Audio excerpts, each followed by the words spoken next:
Hello everyone, আসসালামু আলাইকুম। কেমন আছেন আপনারা সবাই? আশা করি ভালো আছেন। আমি হালিমা আক্তার তমা আজ আপনাদের সাথে আলোচনা করব ফৌজদারি কার্যবিধি থেকে ম্যাজিস্ট্রেটের নিকট নালিশ এই টপিকটি নিয়ে। তো আজকের ক্লাসটি হলো এই টপিক সংক্রান্ত পার্ট 1। ধারা 200 থেকে ধারা 203 পর্যন্ত আলোচনা করা হয়েছে আমাদের ফৌজদারি কার্যবিধিতে ম্যাজিস্ট্রেটের নিকট নালিশ সম্পর্কে। তো আজকের পার্ট 1 ক্লাসে আপনাদের সামনে তুলে ধরবো বিস্তারিতভাবে ধারা 200 এবং ধারা 201 এই দুটো ধারা। তো চলুন মূল ধারার মূল আলোচনার দিকে এগোনো যাক। প্রথমেই ধারা 200, এখানে বলা আছে অভিযোগকারী বা নালিশকারীর জবানবন্দি গ্রহণ।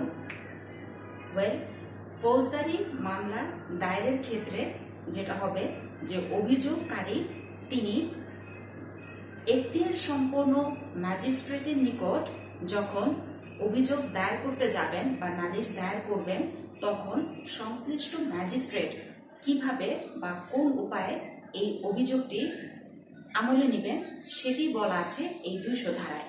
তো যেটা হবে যে একজন নালিশ গ্রহণকারী ম্যাজিস্ট্রেট যার জুরিসডিকশন আছে বা এখতিয়ার আছে নালিশ গ্রহণ করার মতো, তো তিনি এই 200 ধারা মোতাবেক অভিযোগ গ্রহণ করতে বাধ্য।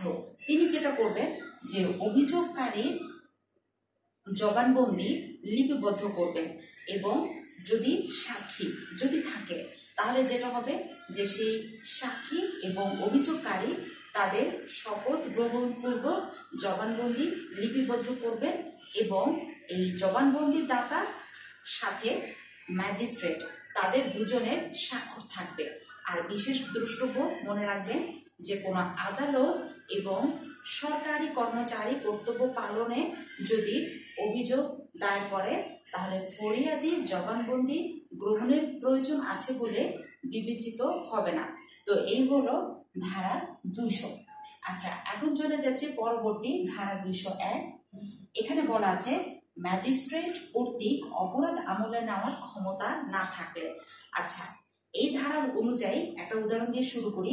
মনে করুন মিস্টার এক্স তিনি ম্যাজিস্ট্রেটের নিকট একটি অভিযোগ দাখিল করেছেন লিখিতভাবে।